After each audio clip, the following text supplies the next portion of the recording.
Thanks for tuning in to Totally Not a Podcast, our new weekly show where we review each and every new Dragon Ball Daima episode.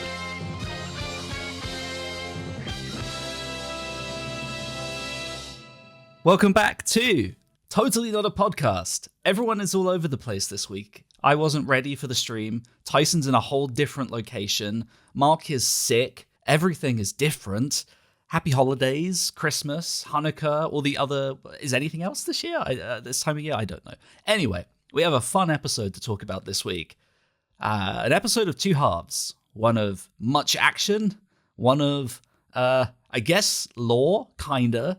And also some big head-scratching question marks that I'm sure we'll get to. This thing kicks off immediately following the next episode. As all things in Daima have done, it's basically just been like one long movie. Yeah, it does feel like one contiguous thing. Yeah. The 11-episode movie so far never arrives, and he has some things to say. He's a little bit goofier than maybe he let on, but also not as goofy as he had us believe. What do we think of this guy?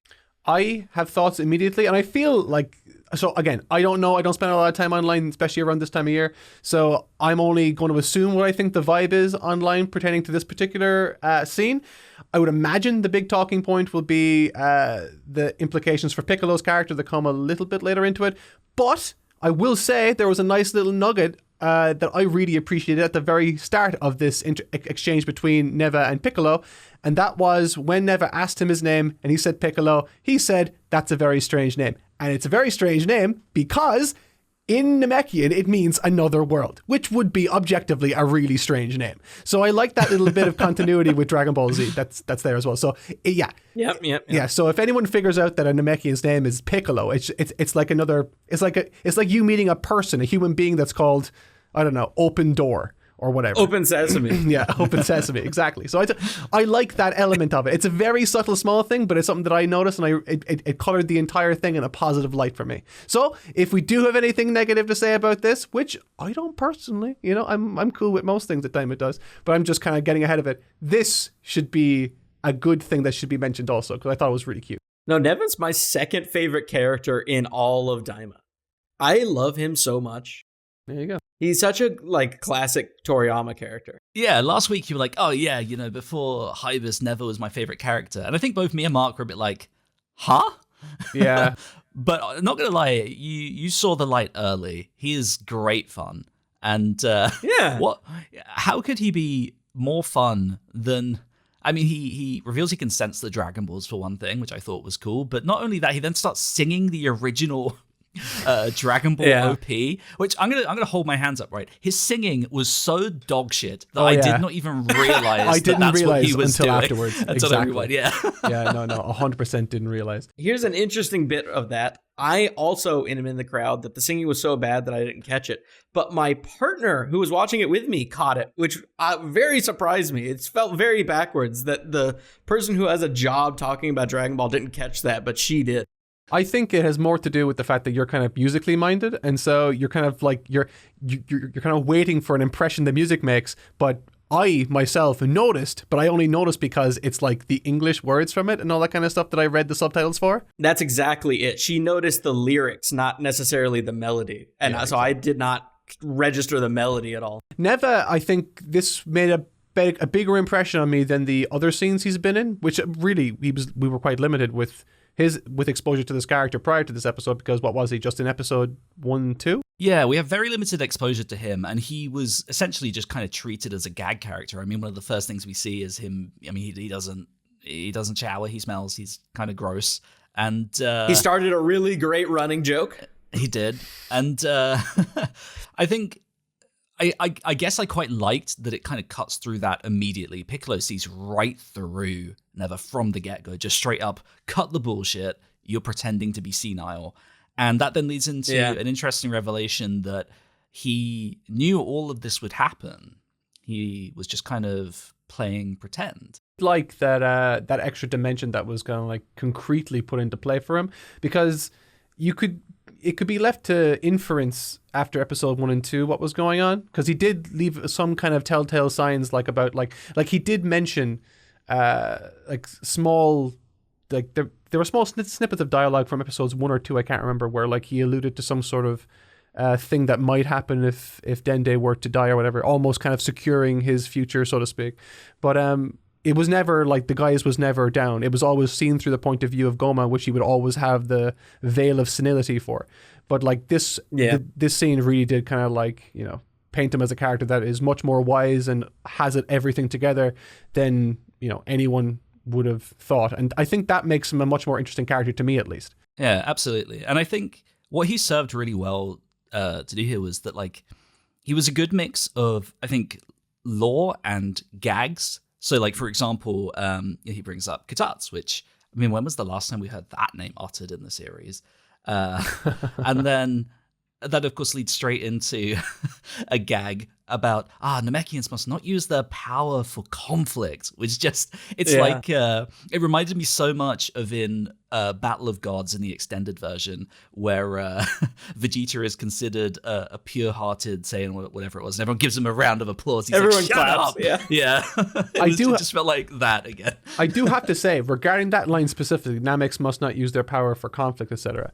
I don't know how he squares that, or maybe you guys can help me make sense of this. He acknowledges Piccolo as, it's kind of as a novel to see a warrior Namekian, implying that they exist, but that they're a little more rare.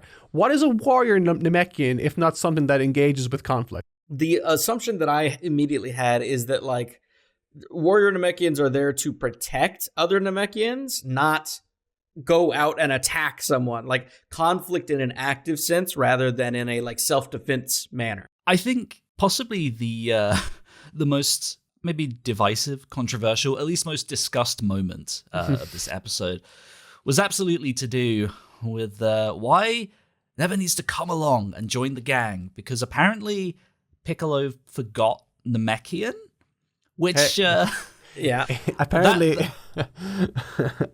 that's a head scratcher for me. Yeah, if you don't use it, you lose it, kind of thing, I guess.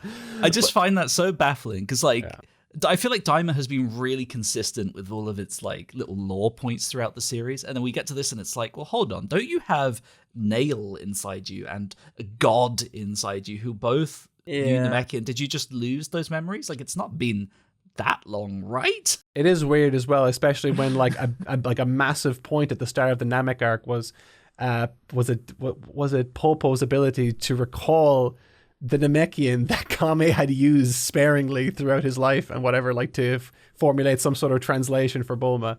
Like, if he can do it, surely, come on. It's just, it is one of those things. When I first heard this, my like instinct was to be like, oh, well, maybe he's referring to like old Namekian that was kind of like the language in the demon realm, and then kind of Namekian as a language evolved once they left the demon realm, and so that's what he knows.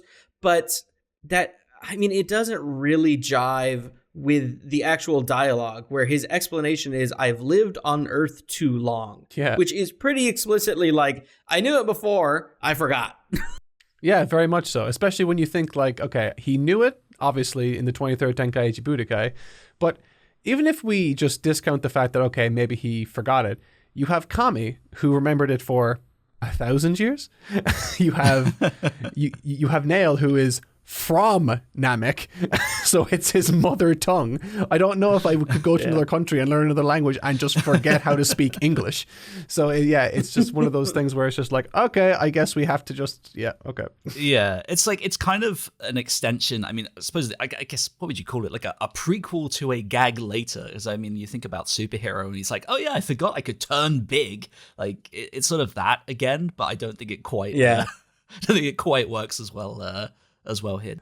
This whole thing obviously is a bit of a contrivance, and I say a bit with a hefty amount of salt. It is a substantial contrivance just to facilitate the need for Neva to join the crew, because otherwise he'd really have no reason to join them, or at least they'd have no utility for him and no reason to trust him as much as they feel like they need to right now, because he offers something that they need. I mean, the real reason is that it's really, really sick that he's a part of the crew now. Like, you know, we spent so much of the early days of Daima talking about how, you know, we can't wait for the other crew to join so that we got more character interactions. And now we are like in the thick of that, where each episode has so many opportunities for some random ass character to bounce off of each other. Because I mean, the traveling Goku group at this point is how many people? It's like 1, 2, 3, 4, 5, 6, 7, like 8, 9 people. A lot. Yeah, I was like definitely, as I said, like it was a bit of a head scratching moment. But then, yeah, he joins the crew, and it's like, okay, well, one, that's cool because we've increased our party size, which is always great in RPGs. But I think what really solidified me being okay with him being here and this being a fine contrivance is the conversation that follows once they're in the ship, where the tone shifts quite dramatically. Obviously, he starts off very goofy, but then he's asked, why didn't you leave with all the others? And it's just like, man, I was really lonely, and I need to keep it safe for when everyone returns. And it was like, oh, wow. And there's just like this really sad music behind it as well. Like that really got me. He was obviously, as I said before, my like second favorite character in the series so far, maybe even my favorite in some ways. But it's not until this episode, and to a greater extent this conversation, that I'm realizing that he's kind of like, his role in this story is kind of an alternate version of Roshi in Dragon Ball, but like replacing the, let's say, not entirely good joke trope of like, oh, I want to ogle women and such, with like I'm just senile, I didn't take a shower. Yeah. Like it's very much that same structure of, he is this really unassuming old guy who like just like disarms you with his nature, but underneath all of that is like a lot of wisdom and like exposition dumps and really interesting stuff kind of boiling underneath that is great. To cut you off there, Tyson, I just gotta say thank you, Oracle, again for $400. Oh, Merry Christmas. What? Indeed. Holy shit, thank you so much. And Merry Christmas to We you all too. love you. I will show you my ass after the stream if you want me to. I will gladly do it. He may donate another 400 to not see that. Hey, I have a nice ass. Let's settle down here. That is true, and I don't like that I know that. Sorry, and that I've seen it. Hang on. Okay. There's so many layers to this conversation that I wasn't privy to. The fact that you had an opinion on it in the first place, I had questions. You immediately answered. Hang on. You immediately answered that question. How did he know that? Because you've seen it. You need to understand, right, that What's this man gets it out at any opportunity. Like, he will take selfies after he's taken a shit and just post it in the group chat. Like, he's that person. I'm sorry. How fucking dare you ever give me shit about not having a shower as often as you? That is way further outside of a social norm. That is way further. No. outside. Yes, No, it is. not even close. Yes, it is. 100%. And I showered today, by the way. So Being a smelly little boy is much worse than occasionally posting your ass in Discord servers. hang on. You're lumping something in that isn't true, that I will never confess to. I'm not a smelly boy. Nor have I Oh ever my been. god. Yeah. Oh my god. Okay. Tyson's ass aside, so like You're just stun locked. Would you like me to bring us back to the chat? Yeah. To the topic at hand. Please help me. I'm floundering. Oh yeah, Daima. Well, with Tyson's butt well and truly covered, thankfully. I like it. Go on. Hey. We return back to Daima, where we understand why the Tamagami were created and why the Dragon Balls exist in this realm in the first place, which, if you can't recall from watching the episode, was that the Dragon Balls were meant as like a reward for the Namekians of their efforts. You know, that you do something good, here you go, wishes. But then, well, the demon world is not exactly the greatest place, and so the bad people that learned of them. So Neville was like, well, fuck it. Time to create crazy guardians, and so the Tamagami exist. It echoes the way that the like Namekian Dragon Balls worked in the first place, where like obviously Frieza comes in and just like bulldozes the entire planet, but like without that, the way that the Namekian Dragon Balls work is that there's like one in each village, and you have to like prove yourself to that village to get them. So we're finally just kind of seeing that. Yeah, it's quite funny. Like the people on Namek probably could have taken a page out of Neva's book and created these very strong Tamagami, and Frieza would have had no chance, right? You would think so. I think I may have mentioned something like that like a comparison between the Dragon Balls on the Demon Realm versus the ones on Namek. I think I made a comparison like that once upon a time, but we're going back a few episodes now, maybe towards the start. The second part of it about the reasoning behind why he stayed behind. I think I also inferred that in the video that I made about like predicting Daima. So like that's one thing that did hold true, which was that like obviously I think it's could be very easily inferred that would have been the case given Piccolo's explanation in episode I want to say 2 or 3, where he talks about Neva and who he is, and you know the legendary Namekian that stayed behind while the others left. You could like the implication there is that like he stayed behind for a specific reason, and given what we know now from episodes 1 and 2, it's not a huge inference to make, but it's nice to have the some kind of concrete confirmation behind that now, even if it is coming like 10 or 11 episodes later. Yeah, it's interesting. It makes me wonder, like, just what other stuff does this guy have up his sleeve? What is he hiding? How much power does this guy have if he's, you know, creating Tamagami that are enough to kind of, you know, push Goku and Vegeta to Super Saiyan and, you know, whatever? On the one hand, Namekians have kind of always been able to create stuff well beyond their own means. I mean, the dragon. Yeah, to be clear, like it's less me thinking like, oh, he's so powerful, he can, you know, jump into action and help. It's more, I guess, it more has me thinking like, so he has the power to create things as powerful as this. What else can he do? What can he offer this this group going forwards? Like what? Because obviously, like you think about on Namek with the Elder, like unlocking like a power within Gohan and Krillin, like. Will that have to come into play at some point? I guess it just has me like theory crafting about what is your utility now as part of this RPG party, you know? A part of me just thinks that he wants to go because he sees this as sort of like and it's almost like what he's been waiting for. It feels like sort of like you know, he's very eager to go along on this mission with them because he wants to see their efforts at, you know, like retrieving the Dragon Balls. But I'm trying to figure out also, while I say that, I'm also trying to square that, you know, statement with how is he going with them with the expectation and hope that they, you know, do gather all the Dragon Balls and make their wish. How is he able to reconcile that, or how am I able to reconcile that with the fact that he doesn't believe that they are as strong as they ultimately are? Like he's surprised by how strong they are, and their willingness and readiness to fight.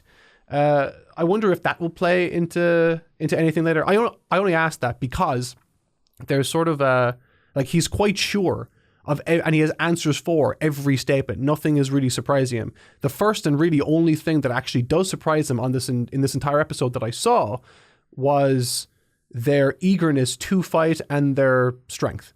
Those are the only two things that like actually surprised him. And I wonder if that is telling in any capacity going forward with the character. Yeah, it'll be interesting to see for sure. I guess I'm the only one with faith that he might be of use in some way, but fine. No, he's going to be great. Everyone shut the fuck up. Shut the fuck up. I got a galaxy brain. Fucking my brain wrinkled 1,000 times right now. I've seen into the future. I know what's going to happen. Okay. We know fuck all about this character, but he is really powerful. But how powerful is he? In what way? We don't know, but we do know a few ways that he's really powerful. We know that he can reactivate Dragon Balls after they've been used. What if someone gets their wish on the Namekian Dragon Balls and he allows someone else to make a different wish? He might see the virtue in this particular team. They might surprise him again through their virtue, or they might be conned out of the Dragon Balls that they earned themselves. And in seeing that they didn't get the wish that they earned, perhaps he'll still give them their wish. The clutch reactivation. Basically like that the bad guy at the end gets the wish instead, because obviously I feel like that's more likely to happen because conflict. What if to solve the whole issue, instead of having to go and find the Dragon Balls again, he'll just bring them back? I can totally see that happening. It's sort of like that happening. It like bookends the entire series with the same thing that happened in episode 1, but this time for the good guys. I could see it happening, but I think that would be a dangerous play because that very much treads the line of invalidating the entire series. No, not Where, necessarily. Not necessarily. We spent 20 episodes going on this journey to get the Dragon Balls, and at the end, it's like, oh, well, you failed, but here's the Dragon Balls anyways. I could have done this always. No. The part that validates their wish is their acquisition, search for, and ultimate completion of the various challenges. That will always have been done. What would invalidate a wish would be if the enemy team suddenly got them apropos of no effort, and then they make the wish, they steal it. That would be invalidating the wish. They earned the wish by virtue of going through all of these episodes already. I don't think it would invalidate it at all. Glad my passing never thought has led to such conflict. Unlike the Namekians. You are not Namekians at all. All right. But look, but hey, look, someone who does have a lot of utility so far is Arinsu, who just immediately back to scheming and creating a whole new Boo. This time, burying the seed 20 centimeters deep and birthing Majin Do. And we have to pause for a second because this motherfucker Tyson, right? Last episode, he read out approximately 8,000 different names. The very first name he said in the podcast was Majin Do. He nailed it from the get-go and then immedistating with 8 million different names after. Hang on. Despite such great praise, I think you're even still understating the achievement here, because I didn't just guess Majin Do frame 1. Before that, I also not only guessed that there would be a new Majin coming, I guessed that it was going to be like, oh, well, we didn't bury this deep enough. Let's just go fucking full throttle. And then we make a new one. And then from that, I guess Majin Do. I got the whole thing in one go. I'm unstoppable. So here's my prediction: Majin Fu, Majin Gu, Majin Hu, Majin U, Majin Ju, Majin Ku, Majin. Oh, that one's already done. Oh my god! Majin Lu, Mark Majin can't Mu. see somebody else happy. I'm just going to go through the alphabet and just say all of them, but him. and I'm just going to claim it next episode. You know, yeah. Yeah, Majin Do. Okay, so there is something about, I joke obviously, but there is something that I do want to say about this that. Again, it's another prediction for what might happen later. Whenever I'm looking at this, I'm always trying to predict, like looking for like subtle things that they might be able to use later for like, oh, they could do this. So like there is one thing that Majin Ku says before his brother is ultimately created. And he says to Arinsu to like reassure her, if it goes berserk, I'll handle it. Now, this is him obviously being a very good boy, trying to do right by his creator and trying to find use. That is what is presented as. However, Majin Do looks and leans much more towards the Fat Boo element than Majin Ku does, for reasons that are obvious and explained in the actual episode itself. There's more Majin Buu that goes into making him, so therefore, of course, he would look more like Majin Buu and take on more of his characteristics. Majin Ku is more like a Cyberman. I'm thinking he's going to be an absolute hero at some point in this story to Arinsu or somebody, and he's going to use his Cyberman quality to like lock onto someone and self-destruct to protect somebody. I can totally see that happening. And are you trying to kill Majin Ku? No. I'm not trying to kill him. I'm saying that that's what he's willing to do to protect someone that he loves. I'm going to be completely honest with you. Before you got to the self-destruction bit, I thought you were setting up, he's going to do the head jizz again. I'm getting my head jizz. Let's go. I still think that there's room for that somewhere in the future. If that doesn't happen, I'll be very upset. There's always room for head jizz. But that's just like a random animation quirk. That'll happen. I still have faith that'll happen.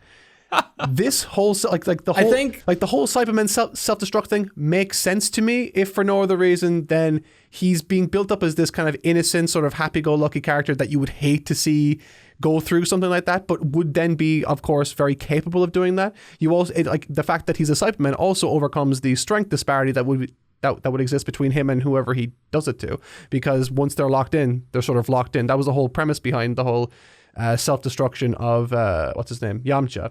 So I think that can happen. I'm locking it in.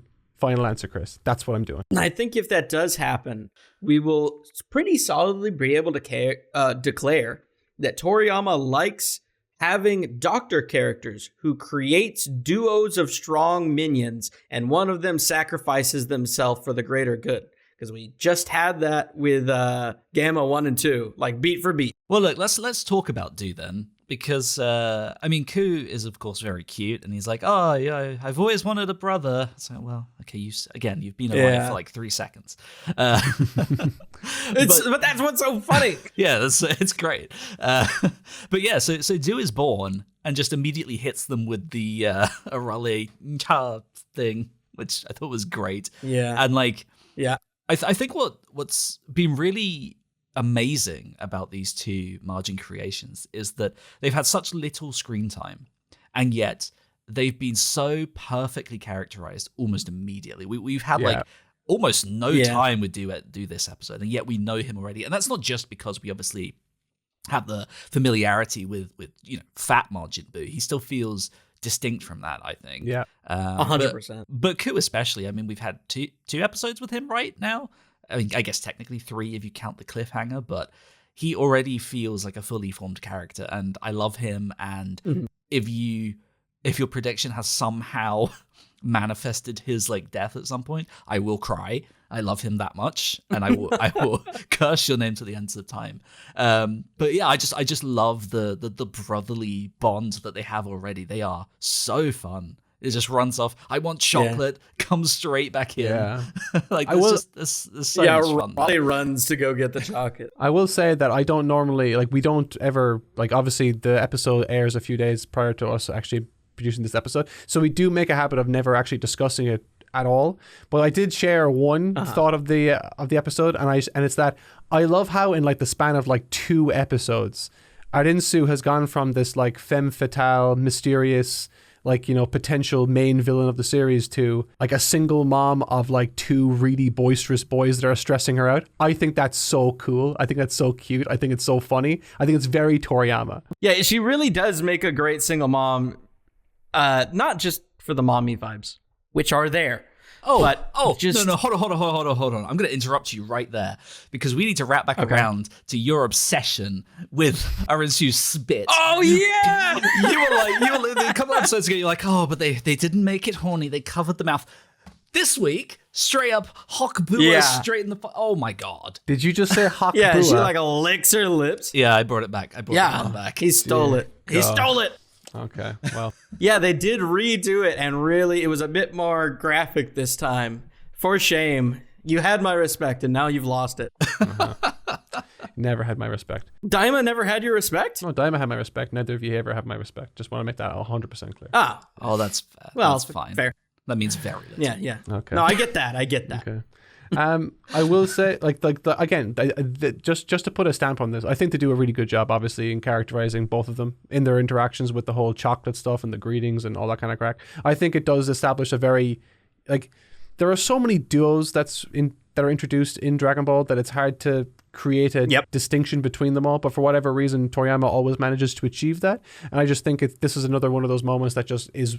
It just feels like it's oozing with his touch, So I really enjoyed these two. Even if someone told me that they would bring some kind of like Cybermen pseudo boo henchman to life for this thing, I would be like, that sounds kind of lame. But it's such a fun concept and it's played with in such a fun way for this episode specifically that it makes it all worth it. And an alternate universe of me would be eating his words with that take. So. Yeah, I'm very happy. I completely agree. And look, not to bring the tone down, but I think this is one thing that makes me kind of curious and a little bit scared of future Dragon Ball content now that we unfortunately live in a post-Toriyama world where, the kinds of things that he dreams up of, the way he executes things is so unlike what anyone else does.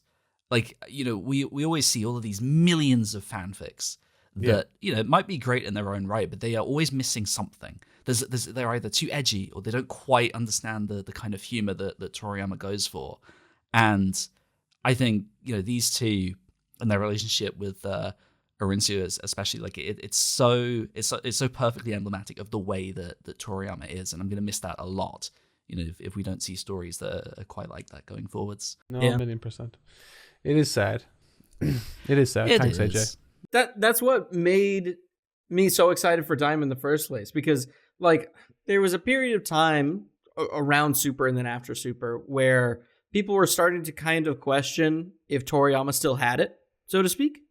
Because, like, obviously, Super was not at least universally praised, let's say. Mm-hmm. And we knew that he contributed on that. So it's like, you know, how much of that was him? And then kind of some of the same stuff with the Super manga, where we knew that he contributed that even more. And then some people didn't really like the Granola arc, for instance. And we heard, oh, well, a lot of that was him. So there's a lot of calling into question, like, does Toriyama still have it?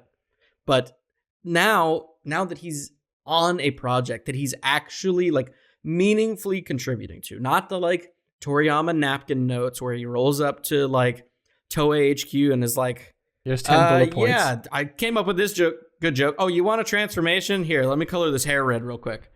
This is like Toriyama genuinely contributing to a project. And as soon as that's happened again, there's no question. He does have it. He never didn't have it. Yeah. It's so good. I think the difference really between this and a lot of the Super stuff is that there was, like, you can very clearly see an energy and enthusiasm behind this that he probably hadn't felt in a very long time.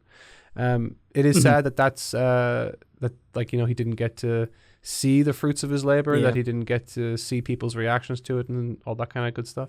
But it is nice that the parting gift he has for his fans and the world is something that is so purely him. And that I can say, as someone that's been a fan of Dragon Ball effectively my whole life, it feels so authentic and true to the Dragon Ball experience I had when I was growing up.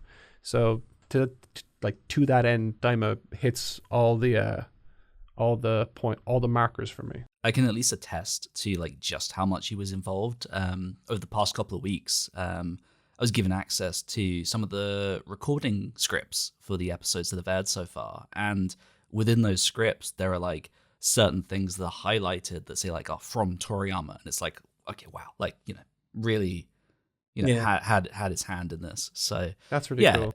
You know, it's great to see. Wow, I'm not choking up. That was just a voice crack. It's great to see. He's crying. Everybody make fun of him. Emotions, no.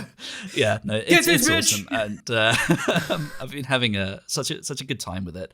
Yeah, I mean, these past couple episodes especially have, like, really addressed the core of some of the issues I was having early on, which was just about the pacing of it. I mean, you know, heading into this next segment, you know, we are immediately into the action with not just one fight, but two fights again. And it's much like last week. You know, we had Ku versus Tamagami 1, while also Goku dealing with a Kraken and military police. Like, you know, we're not just having more action per episode. It's like doubling up the action and cutting between the two. And we're doing it again here. It's like, it's keeping that pacing going. That energy is up. Like, we're in it now. Yeah.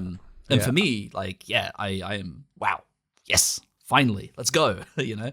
If it keeps going at this pace, I think by the end I will be thoroughly satisfied, where, like, the first, like, 7, like, you know, you have this strong opening of episode 1, which was technically the first 2 episodes, and then you have, like, 4 or 5 episodes that are dedicated to, like, you know, introducing us to the world, sort of settling us into the vibe of the story, and then the rest of the series dedicated to progression and getting us to the end in a very snappy manner. I think when all is said and done, I'll actually have a much more favorable view of the pacing of this overall story than I otherwise would have, or than I otherwise thought it would be. But I'm very happy that, like, the pacing is the way that it is now, because if it does keep up this pace, I can, like, well imagine there will be plenty of time for some amazing stuff to see. So, I mean, it looks like next week's episode will be crazy intense as well. So I'm excited for that. I had a little bit of a thought at some point in this episode where, in my mind, I was like, you know, I actually kind of miss early Daima pacing. And to be clear, I'm not actually upset by this. And I did, just rewind the episodes, even back then, I always said, this is how Toriyama does stories. The first opening bit is a lot of setup and exposition, and then things ramp up. So none of this is surprising to me. But somewhere in this episode where we were like, we had recruited Neva, and Majin Do had been born, there's a period where we just, like, blink and suddenly we're at Tamagami number 2 and they're at Tamagami number 1. And in my mind, I was like, oh man, we just added 2 new characters to the roster. I kind of miss the earlier pacing where we could have really had some time to, like, pit stop and get to know them better. But I mean, again, I'm not actually bothered by this. It was just one of those things where I was having so much fun with these new character additions, and I was like, I want more. You're flirting very close, Tyson. Flying very close to the sun of disagreement with me. Tread lightly. Well, yeah, what I was going to say is I think I understand what Tyson's getting at, where it's like... No, I do too. Yeah. It's not that he, like, wants it to be slow again. Like, it's good that it's fast now, because obviously we know the length of the series, but it's like in an alternate world where the series isn't short, it would be great to, like, marinate in all of this stuff for a longer amount of time. But of course, the 100% series can't afford to do that, which I get. I think that's fair. Yeah. But yeah, when I didn't have your full opinion, and you were like, "Oh, I missed the old pacing," I was like, "What is this guy smoking? Why?" So yeah, no, I definitely get it. But yeah, I mean, to move into the fights themselves, I actually thought that the way that this was structured was so interesting, because they're kind of doing different things, and it's nice to cut between the two. So, like, for example, the Do fight here. If we focus on that first, it's kind of like him getting to grips with his powers, which I thought was really cool to see. Like, he kind of has that sort of instinctual Boo kind of stuff where it's like, oh, I'm gonna ball up into a ball and do some slight kicks here and there, but then like he hasn't quite understood his powers. Like, he shoots himself in the face with his ki blast, which I thought was fucking hilarious. Like, it's just it's cool to see that from like a different perspective. Like, we sometimes see that stuff from the hero characters as they get used to something. We see it with something like Super Saiyan 3, like, it's a stamina. Sorry, or actually no, it's probably a better example to use like Vegeta's big buff form in the Cell arc. Like, that's a stamina thing. Oh, we can't get used to it. Whatever. Like, we're learning. He's learning here, and it feels more meaningful. But it's never really spoken aloud. It's all visual, which I thought was great. That is very cool. It is also very Majin Buu, where it's just kind of like accidentally amazingly powerful and coming to grips with what he can and can't do as he goes. Like, obviously this isn't a one-to-one comparison, but it's very clear that a lot of his fight style is evocative of Fat Buu, and I love that aspect of it. It kind of leans into like the magical kind of like rubber band qualities of his character that also in turn makes him very distinct to his brother. But more than that, like, you get like the moments where he kind of like, again, flashes and throws a ki blast in his own face, which is kind of evocative of like Boo learning how to do the Kamehameha just by looking at it, kind of thing. So it's just kind of like learn by doing and seeing. Do we think that, because obviously this fight does not conclude by the end of this, neither do we think that Majin Do will beat Tamagami number 1? No. I think he will. Really? Personally. I think he absolutely will. Yeah. So the reason I think he will is that I feel like you have to throw a spanner in the works now to stop this being formulaic, right? Like, if he doesn't win, third Tamagami fight. And they just go off, and it's like, oh, now we're heading into the third Tamagami fight. I feel like he has to win. They have to get the ball, and that then naturally leads into how these two parties collide. So, okay, I agree, and that would be where I would lean. If for no other reason, then, okay, this, again, probably won't happen, but it was just something that I thought about when I heard Neva talk about how anyone can face against the Tamagami and get a Dragon Ball. It just can't be 2-on-1. I do wonder if at any point Ku will jump in to help his brother in this fight, and that will all of a sudden then disqualify the entire round and he can't get the ball that way. I like looking at the fight itself.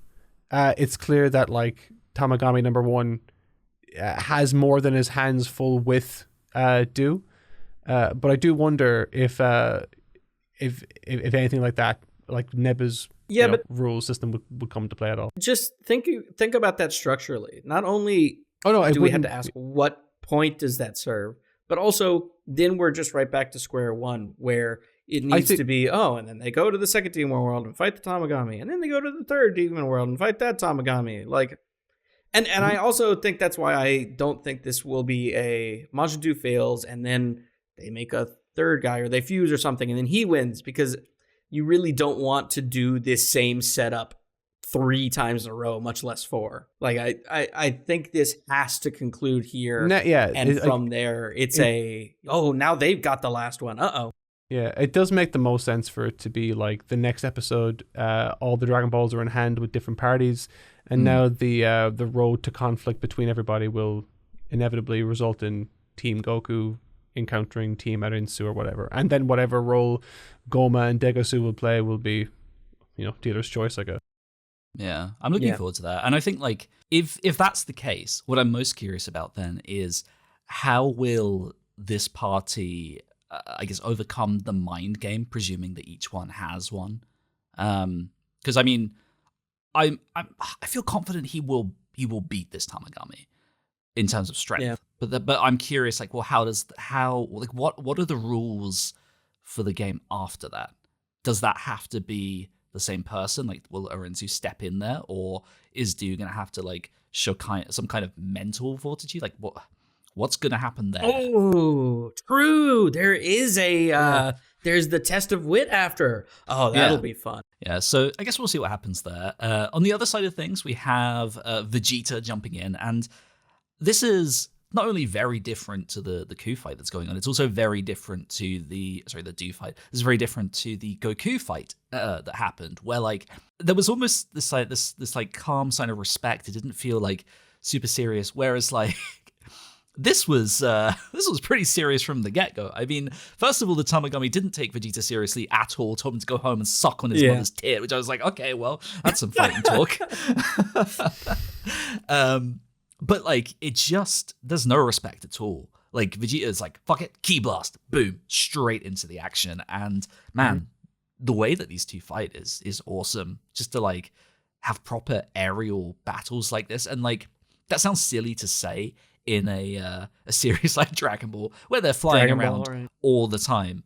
But I think when I say aerial battle, I think it feels different because at least the way that the Tamagami was animated in this episode was very bug-like in its movements. Like it moves as though it has those actual insect wings, which I thought added an interesting twist to what otherwise is fairly standard for Dragon Ball as far as flying goes. So I thought that was fun, and of course they kept up like the big size difference between the two. Wow, did they really emphasize that yet again? Even though this guy is nowhere near, I think, as big as the third one. Yeah. You also get a good feel as well. Like, I think one thing Dama does a fantastic job of is, and I've said it a few times, but it bears repeating for this particular instance because it's relevant. One thing Super and Dragon Ball Z and all the other kind of like more long-form Dragon Ball series suffered from was battles that would sort of have stock action that they would kind of like always go back to, where like, you'd have the kind of stuff. Yeah. And there's a time and place for all that kind of stuff as well, because the nature of those series, they needed to pad runtime or create space for other animation that was more necessary and like specific to the episode. But with Daima, because it doesn't suffer from those same constraints, you get lots of opportunity then to communicate character. And I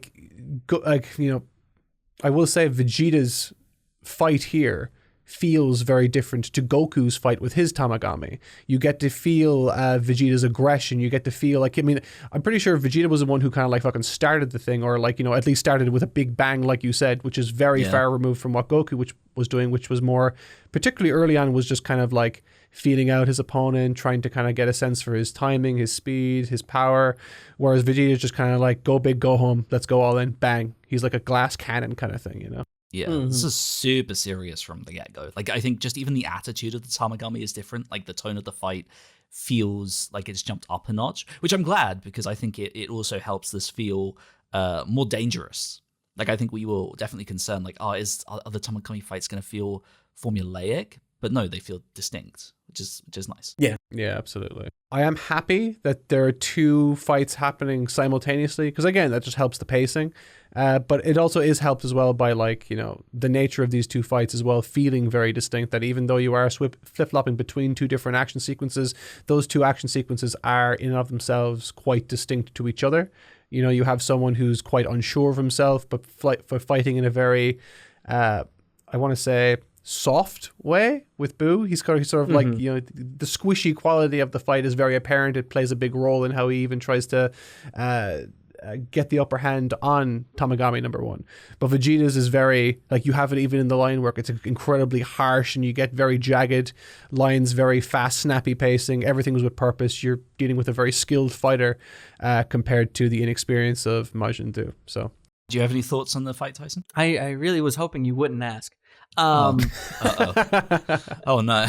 Okay, so I really enjoyed both fights that we got to see so far.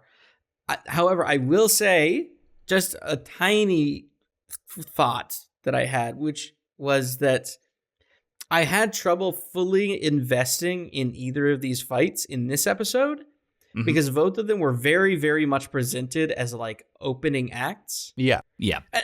I don't know. It just, even from the get-go, it always felt like both of them, or at least definitely the Tamagami #2 fight, was going to be a two-parter. Like, it was too late in the episode for this to be a whole fight, and like they were clearly just kind of feeling each other out. And it was kind of the same thing with Majin Do, where I wasn't all the way excited like I was like with Tamagami #3, because I knew, okay, this is going to be the like back half of this episode is going to be flipping forth between these two kind of like starting their own respective fights. And then the following episode is like, all right, the preamble's out of the way. We're fucking throwing the gas on.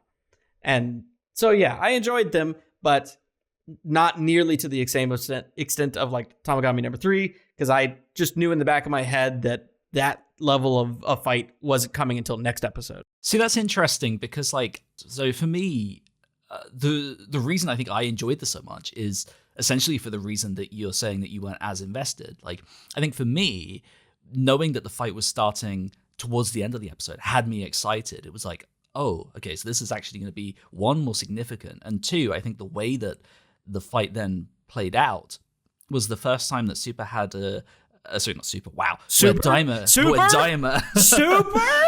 Where Dimer had a cliffhanger that made me yell at the screen, oh my god, no! Oh, you're really making me wait. Because it's like, it's, you know, I think where Goku, the fight is all in one episode. They don't even fight at the end of episode 7, right? In this, like, they fight, they do their feeling of each other out, and then Vegeta ends up in a pretty fucking bad predicament. And then it ends. And to me, I was like, that's TV. No, I'm stoked by that too. I like that. I think I lean more towards what AJ was saying, because again, knowing what's to come, knowing that there's not enough time in this episode to finish this fight, it necessitated that, like, okay, there needs to be a cliffhanger. And so then my mind was, what's that cliffhanger going to be? Is it going to be significant? So that kind of created interest that way. I will also say that I'm a little surprised that you didn't like this approach. Just like, there's nothing wrong that you don't like this approach as much as the other one. But I will say, going into episode 8, at the close of episode 7, we all made predictions, and I think we all, including you, said that the next episode wasn't going to be the entire fight. Just to be clear, at the beginning, I said I enjoyed these fights. I am not critical of the way this was done at all. I was just explaining why, like, because I kind of was getting a feeling of this structure, I wasn't as hyped as the Tamagami 3 fight. But that does not imply that I wasn't hyped, that I wasn't enjoying the fight. I was just at like an 8, maybe like a 7.5 at the lowest, instead of Tamagami 1, where I was just like at a 10 the whole 6 minutes of that fight. So I really liked it. AJ really liked it, and Tyson hated it. Are you? So what? Yeah, what it's the worst thing I've ever it? seen, basically. Episode 5 of Super was significantly better than this. That much is clear. Yeah. I mean, I guess I kind of get it, but my big disappointment with episode 8, famously, was that, like, it was so short and condensed. Yeah, that, it was like, over so quick. Yeah, I didn't really get into, like, the flow of it. Whereas, like, seeing this, like, okay, so this has happened, and then I guess going into the next episode, and like, here's how long will that be? Like, that had me more excited as a result. Well, I'm really, really, really excited for next episode, because this is like the excitement for episode 8 times 2. Because we had this preamble, and because we ended on a cliffhanger, and because there's 2 fights, I'm so stoked for next episode. Yeah, the next episode preview, I think, God, we've spoken about how this was exciting because it was 2 fights. Looking at the next episode, we may even be in a situation where we have 3 fights, because of course the cliffhanger here is that the Kraken from last episode comes back, which I thought was nice. That's a nice payoff of the setup.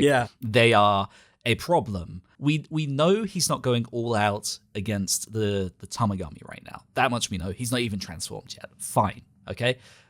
To then add this massive beast that they've established is just like a nuisance, a difficult thing to deal with, to then like try and throw that into the mix adds a whole different layer of complications that made me really excited. It's adding like that extra layer of narrative to the fight. And it does actually play into as well like the idea that like Goku can help with the Kraken as long as he doesn't deal with the Tamagami. So I guess the whole the whole payoff for that rule that was outlined by Neva is that Goku will help Vegeta insofar as he can focus on the Tamagami fight at hand rather than have to always contend with the Kraken. So we got the 3 fight possibility as well, like you said. One thing I will say about this fight that I saw like around on Twitter and stuff after the episode aired was I saw some people being like, oh, Vegeta's gone out of this fight. He didn't even go Super Saiyan. What the hell?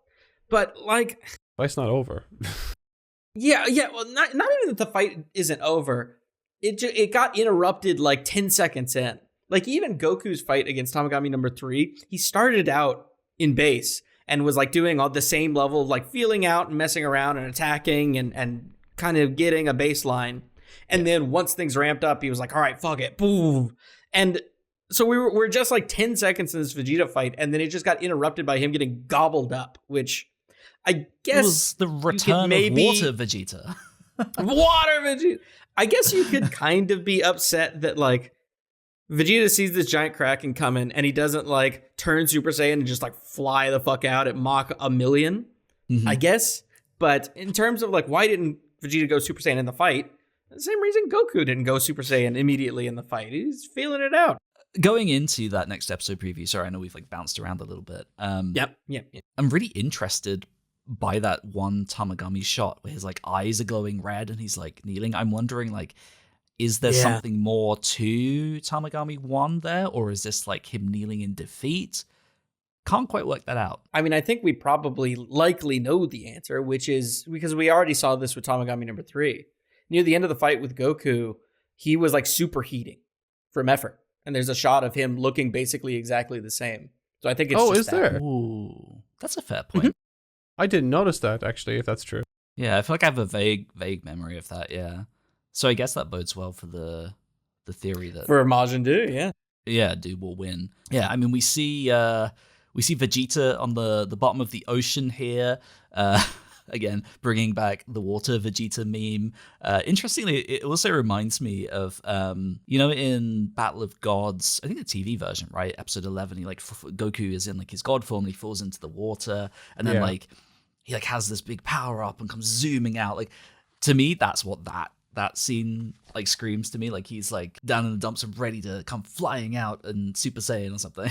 I would shriek like a girl if it is just that callback to the Namek saga where he just erupts from the water going like, I'm gonna kill you. Just like and the fact that they are on like the actual Namek as well would just make it so fitting. So, yeah, I would love something like that. That would be so funny.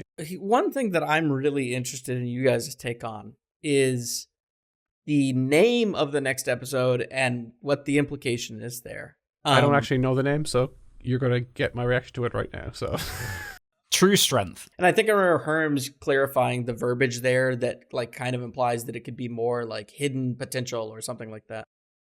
Ooh, okay. Oh. Do you think he's talking about like the Tamagamis, or do you think it's talking about exactly? Or do you think it's talking about there's so Do? many people in play here. It could, I mean, my personal take on this, I don't know. It could be any of them, but something about the shots in the next episode preview of Vegeta inside of the Kraken just made me feel like something unexpected was going to come from him. Well, like they're kind of like so if you want to make that sort of inference based off the title, it's kind of difficult because they've made it so that every character that's in play right now could facilitate that. You have the Tamagamis, which would make a natural it would be natural for them to fill that kind of moniker, as would Do, because we don't know anything about him and that he's sort of a magical character anyway because of how much he's like Boo. Then you have Vegeta, who could also play a role with that particular line, if for no other reason than Bulma said to Pansy, who was doubtful of Vegeta's abilities, that he's only just getting started. So it could be alluding to the power that she's yet to see. So like there's lots of things that could come from this, and it's almost impossible to determine really just from that one title. Give Vegeta a win. Yeah, true. I'm begging. I'm on my hands and knees. We Vegeta fans are starving. Give him a win. Give him something cool. Let's go. They might. I think they might. I think they will too, to be honest. So I would be surprised if it isn't Vegeta, but crazier things have happened. So we're just, either way, I'm very stoked. Yeah, people have been waiting a long time. What are they like? Like the most pure Vegeta win in the entire series has to be like Android 19 or something. So yeah, pretty much. I think a lot of people are just kind of waiting for a moment like that from Vegeta. So it'll be interesting. Well, Pui. True, but no one cares about him. The sheer disrespect. 19 was way more iconic. 19 was way more iconic. Look, Vegeta's gonna burst out the water, fucking Saiyan Demon Form 8. He will beat Tamagami 2, and Vegeta fans around the world will rejoice. It will be a glorious day. Man, that was it's funny, like, that might be the least sort of plot dense. I mean, I guess that's maybe not fair, but like the least, like, I feel like every single episode, like we've had so much to discuss because it's always been like just full of dialogue and revelations and all this kind of stuff. Whereas I think this was the most, traditional Dragon Ball episode. When people think of Dragon Ball, they think of, crazy combat and new characters and forms and shit. And yeah, I think this was kind of it. You had multiple different fights. You had a new Majin. You had some lore stuff with Never. Like it was really, really strong. Certainly stronger than I think I felt initially, where I was like, oh, this is cool. But I think when I watched it for a second time, I was like, oh, actually, there's quite a lot here that's like way cooler than I thought. And yeah, I mean, I was hyped for next episode anyway, and I'm really, really hoping that it delivers in a big way, even bigger than episode 8. I'm hoping and praying. That would be cool. So I guess we'll see. Overall, thoughts? I very much like the episode. Again, like this is kind of like going back to the idea that like all these episodes that are supposed to be quote unquote downbeats before the big beats that are coming next week. The idea that these downbeats are somehow more action packed and more, I suppose, filled with flair than like some of the best Dragon Ball Super episodes just really speaks to like how exciting this series is. So I did really enjoy this episode for all the reasons that entails as well. Yeah. Agreed. Great app. All right. Well, with that, we'll jump into some Q&A and see what horrible things you've had to say to Mark this week.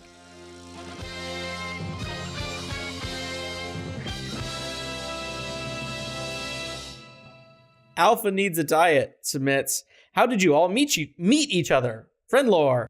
So I met Tyson through something that truly sums up my personality to a T, in that this fucking nerd rescored Resurrection F with the Falconer soundtrack. And at the time, a Japanese user, fan, had rescored all of Battle of Gods with Kikuchi and done it really, really well. But he hadn't like combined the voices, like he hadn't the done the audio editing. mix. Yeah, he like just placed the music, so it was just a music track. And I was like, man, these are really great choices, and I'm a huge fan of what he's done here, but I can't be bothered to mix this myself. And so I saw Tyson's post on Reddit and was like, I'm gonna DM this guy. Hi Tyson, will you do this for me? And he was like, hell yeah. And so he did. No, I think AJ's missing out the funniest part of this story, which is how he actually reached out to me was, hey, I saw that Faulkner edit that you did. It was pretty fucking shit. I hate Faulkner, but you did a good job mixing it. So could you do this for me? Did I really? That's so funny. It wasn't quite as overt as that, but you literally were like, yeah, I don't really like Faulkner, so that wasn't really for me, but this is, and you did a pretty good job, so do you think you could do this? And so the genesis began. That's very me. Yeah, truly. How did you meet Mark, AJ? Didn't I meet you because you were stealing my animation info from the Kanzenshi forums? Stealing. And then I think you reached out to me posting afterwards. it. Hang on, you're posting it on a public. I even shouted you out a number of times in these videos. You're posting the information on a public forum. It's not copyrighted. But yeah, you were very nice. You were doing lots of stuff over in the Kanzenshi forums, and you were like, I always found it like really interesting looking at the animation stuff in general for different things. And there wasn't a lot of stuff online, if any, online regarding Dragon Ball stuff. And I always thought that, oh, this is the guy that I need to consult if ever there's some sort of animation knowledge. And we got talking. I think I made like a special or something for like 100,000 subscribers where I asked you to be part of it and stuff, and you graciously accepted. And yeah, we just kind of stayed in contact then following that just by, didn't we do like a top animated episodes of DBS thing? Probably. And we had like we didn't have a fight, but I was like, we had like a little skit that I wrote. I just remember like I really wanted some like Tate episodes in there, and you're like, but I don't think most people will agree, and I was like, yeah, probably not. I'm going to insist on it anyway. And they absolutely didn't agree. I did also mention, though, that, but when I did also make sure that whenever like a Tate episode did come out, that my voice wouldn't be on it or commenting on it. It would always be one that you're speaking on. So I kind of like, took like I kind of created distance between myself and that like that way. To be clear, I like the Tate episodes. It's just, I just kind of like was trying to make a list that people would agree with. You were a force against that, which is fine. Well, yeah, I'm always about telling people that they're wrong and they must instead learn to be right. And by right, I mean by simply having the same opinion as me. Yeah, adopting my opinion. Yeah, that's how I think that's how it's supposed to go, right? With Tyson, I don't know. So I know the answer to this. Do you? Yeah, I think I do. So like you used to post a lot of bespoke like rescores of different scenes from Dragon Ball Super with different pieces of music. It was and I found that really interesting. And when I was working on a video that was specifically talking about the score of Dragon Ball Super, I consulted you because in my mind you were the person who knew the most about Dragon Ball music. That's it, right? That's the one. That is an early interaction we had, but not the first. Oh dear. What was the first interaction we had? I don't know. There were actually two before that.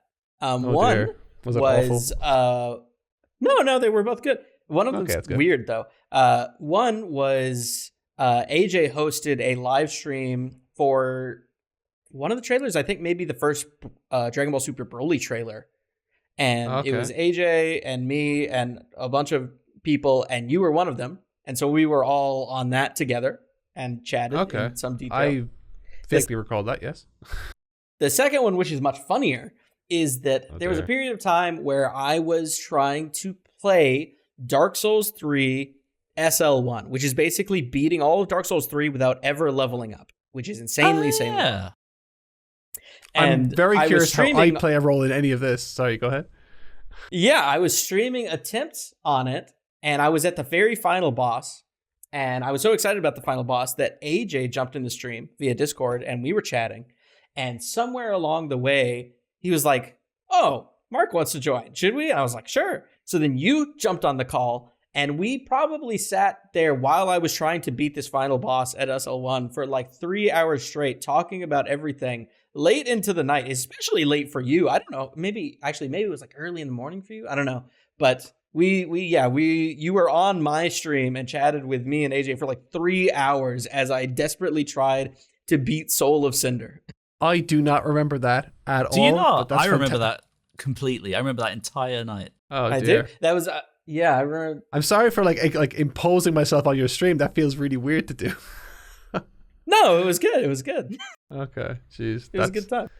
I wish I remember that now. That seems like a nice memory. I wish I still had footage of it. I don't think I do though. That must be going back about 5 or 6 years comfortably. Hiro Kamina X. They submitted in saying, theory, Do and Ku use the fusion bug. Get strong looking form, but maybe lose instantly. Bonus points. Fusion name is called Majin Do somehow. That would be very funny, and I feel like that would be a very Toriyama thing to do. I feel like it would have to be Dooku though, right? Or Kudu. Count Dooku. Toriyama does love Star Wars. That's true. I haven't seen any of the Star Wars films, so. Or What? Yeah, Nice. I haven't seen. Yeah. Well, no, I sat down with friends once upon a time to they kind of forced me to watch A New Hope, and then another friend forced me to sit down and watch all the prequels in one day. None of that stuck, so I don't actually remember anything about it. So yeah. I cannot believe what?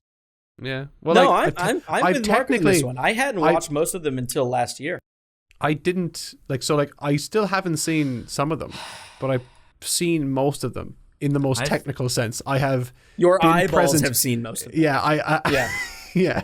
Remember when we did the Batman review series and you hadn't seen any of those? We should do a Star Wars one. Yeah, I mean, maybe. Star Wars is very popular, so I could see that happening. Yeah, maybe. It could be fun. I would be very afraid of if you ended up disliking the one that everyone likes and then loving the one that everyone hates. It's impossible That's literally me with Star Wars.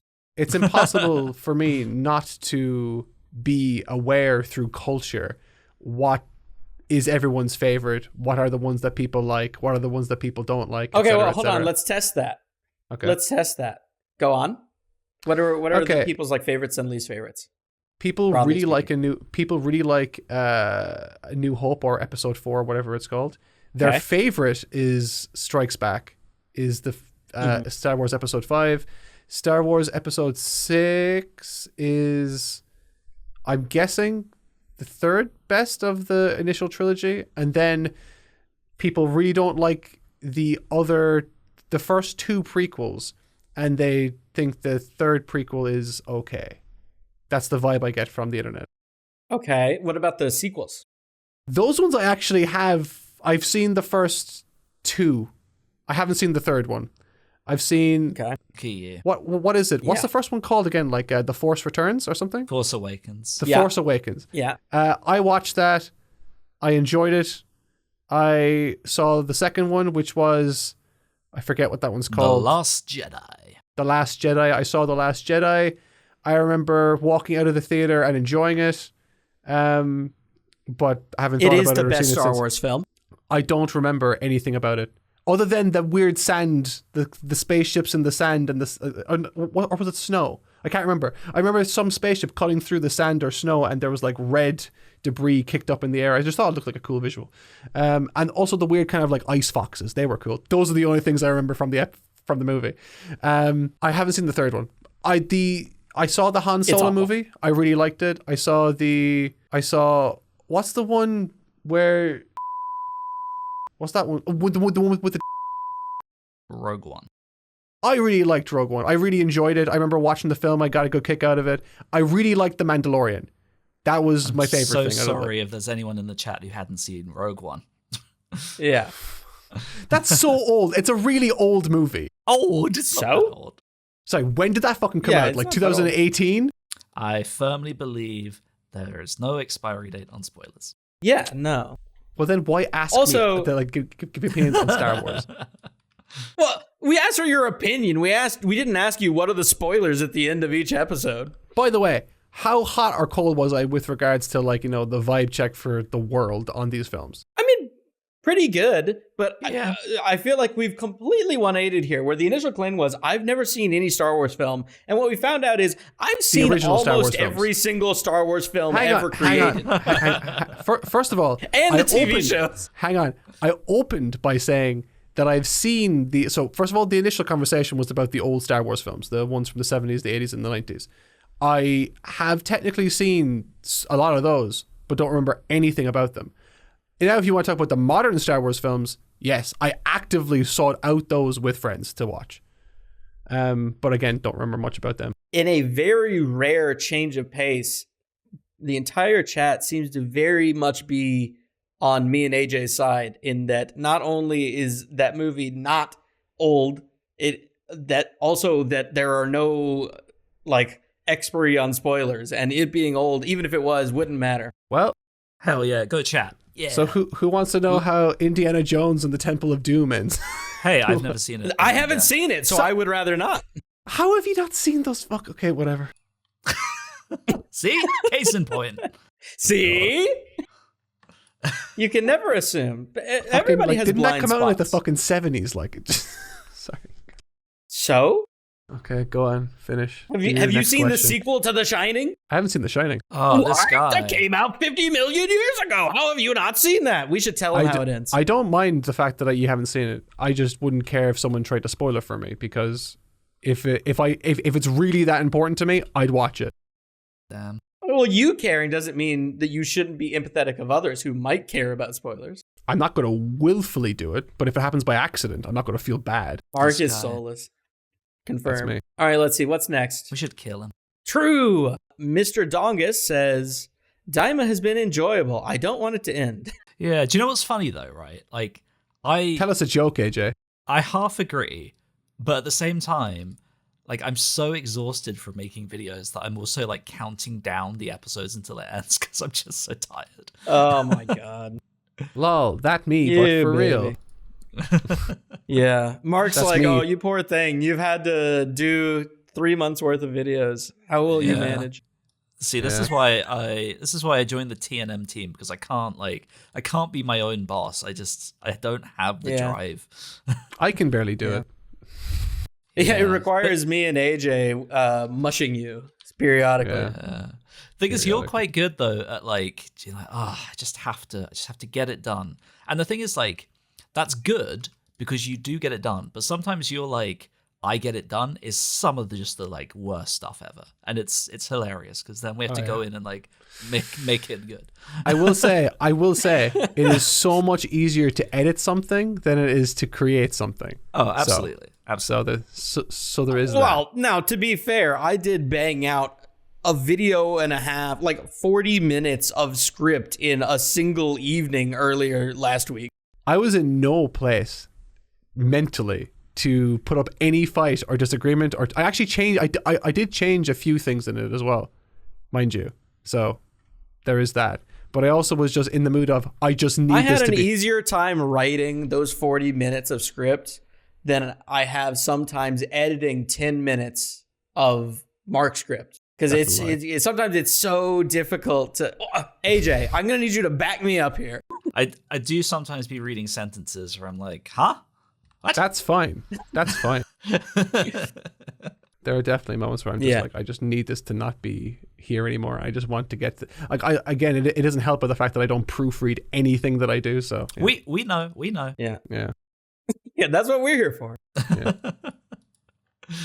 You're my eyes. Niall Harrington says, Piccolo forgetting Namekian could be like an Irish person forgetting how to speak Irish after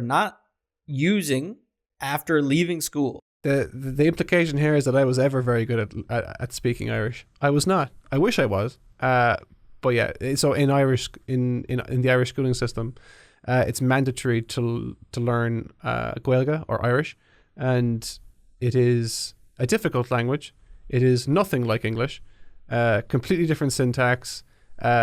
Just everything about it just runs differently. So like trying to approach Irish with an English mind or an English speaking mind is quite troublesome. I will say though that in recent years I have tried to get better at it. I think I'm better at Irish now than I was when I was in school. So yeah, I was just one could only wish that Piccolo was so studious. I mean, you've been practicing, or at least earlier this year you were practicing and boning up on your Gaelic, right? Yeah, a lot of Irish people will say it's not Gaelic, it's Gaeilge, which is just like a different way of it's the Irish way of saying Irish. Sure. But Gaelic is actually what a lot of people called it in Ireland way back in the day, and a lot of people don't know that.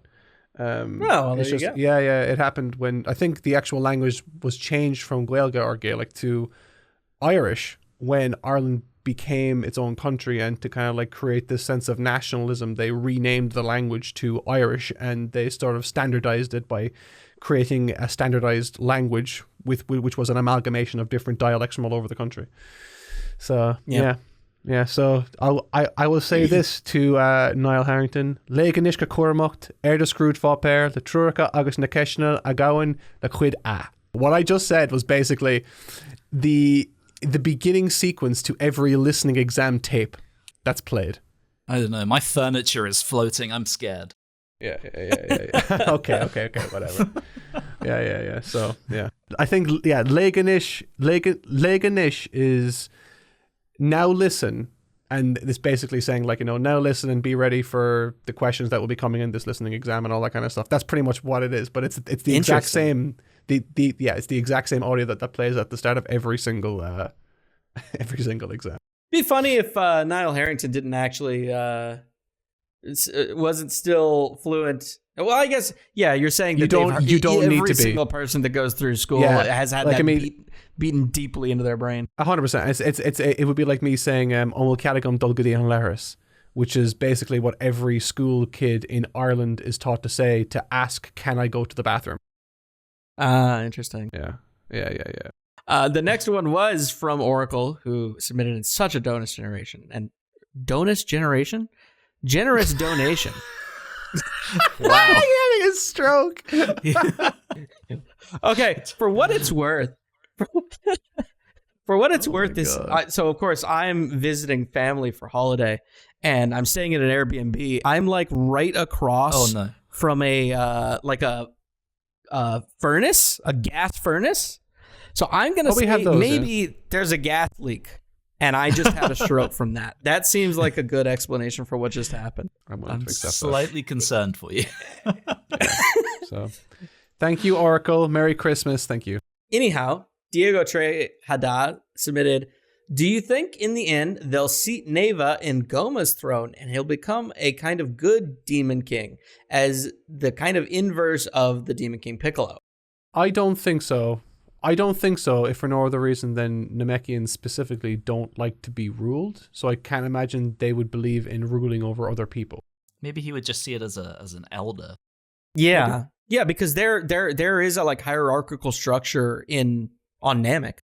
Well, there is, but it's only because he's everyone's father, right? No, even beyond the like grand elder or guru, there are the elders of each village, and then there are the soldier warrior types, and then the like elders and children, blah blah blah. I you know what, I actually kind of like that theory. I don't know, like obviously we just don't have enough right now to say, oh yeah, I think that's a really good guess. But if that, I could see it happening, and if it did, I think that would be a pretty good resolution to the fact that we kind of all assume at the end of this Goma's going to get beaten and we're going to need to find a new Demon King. Like it could be a lot of people. It could somehow be Dr. Arensu. It could be Glorio. The pacing's so fast. We haven't seen him in like 3 episodes. That's true, actually, yeah. But I think Neva would be a very good fit for who ends up filling that slot, assuming that slot does exist. Next up, Alex Wilson. They said, will the podcast continue past the conclusion of Daima, covering other Dragon Ball content or other series entirely? There are no plans right now. Yeah, it's possible. We had, even at the very outset, we had talked about that, of just having this be a perpetual thing. But we also talked about the possibility that maybe it was just a standalone thing for Daima. So we don't know. It's hard to say for certain, but it's possible. Okay, we are at the very end of these. There were some more that were submitted after the cutoff. I'm very sorry. But the last one that was submitted before that was from our good friend, Hugo Welty, who says, how do you predict Vegeta will bounce back? Well, as I have... on Bulma's boobs. As I have illustrated, he will grow horns and purple hair and will win through the power of cursed design language. Thank you. He'll be fine. That can't be the way his story ends. Well, obviously. No, they didn't say, will he bounce back? He said, how do you think he'll bounce back? I think he'll get angry and shoot out the mouth. That's a whole sentence that was just said. Yeah. Can someone clip that? Guys, it's like gone 10 p.m. my time. Okay, give me a break. He's mentally It's checked okay. out. Yeah. It's better than dinnerist Joe Nations. I think he'll be fine. I mean, like, he didn't... I think the thing is, I think we forget that, you know, he's not transformed or anything. Like, sure, he got caught off guard and, like, at the end of the episode is chilling at the bottom of the ocean. But, like, he has so much more to give. I don't think he's down and out. I think he's just, like, temporarily incapacitated. He'll be all right. He just needs a moment to, you know, take in the water, think back on all of the good times with his Water Vegeta form, and then come zooming out in Super Saiyan.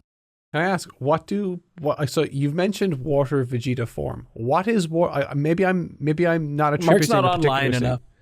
Yeah, He's not what online is enough. what is Water Vegeta? So, okay, are you familiar? Are you familiar with the Dragon Ball Fanon wiki? No. Well, it's like fan canon stuff, and there is an entry in there called Water Vegeta that I'm now going to read to you verbatim. Water Vegeta is a form of Vegeta that he is able to take whenever he is in water. In this form, he turns bluer and his eyes go blank. He can move at high speeds through the water and breathe underwater. He has only used it once thus far. During his battle with Raccoon, his power level increases by 1. And all the comments are now, Water Vegeta is back! They nerfed him, heartbreak emoji. I hope they put Water Vegeta in the next game. It's when he's like zipping down through water in the Raccoon fight. And This is just obviously the tragic. colors are different because he's underwater, and some person made that unironically, and then it kind of took off as a meme of, oh dude, Water Vegeta, everybody's favorite Vegeta transformation. That is so funny. I love the internet for like pointless shit like that. So that's great. Yeah. I'm happy. Yeah. That's a great way to end. That's very good. I'm happy that I learned that. Excellent. Full circle. Yeah. Fantastic. I just want to say from the outset, thank you all so much for watching. Thanks, AJ and Tyson, for curating this entire experience. But more so, especially given the time of year that it is, for those of you guys watching the podcast after the live show has concluded, this is me saying Happy Christmas, Happy New Year, Happy Hanukkah, whatever denomination or holiday you're celebrating today or this week or have celebrated at this point. We are wishing you nothing but positive vibes from the TNM team. And again, thank you all so much for watching, and all your donations as well. They were all exceedingly generous. Thank you all so much for watching. Happy Christmas, Happy New Year's, Happy Hanukkah, all the rest of it. Take care of yourselves and your loved ones, and call your parents. They love you. All right. Goodbye. True. Bye. Bye-bye.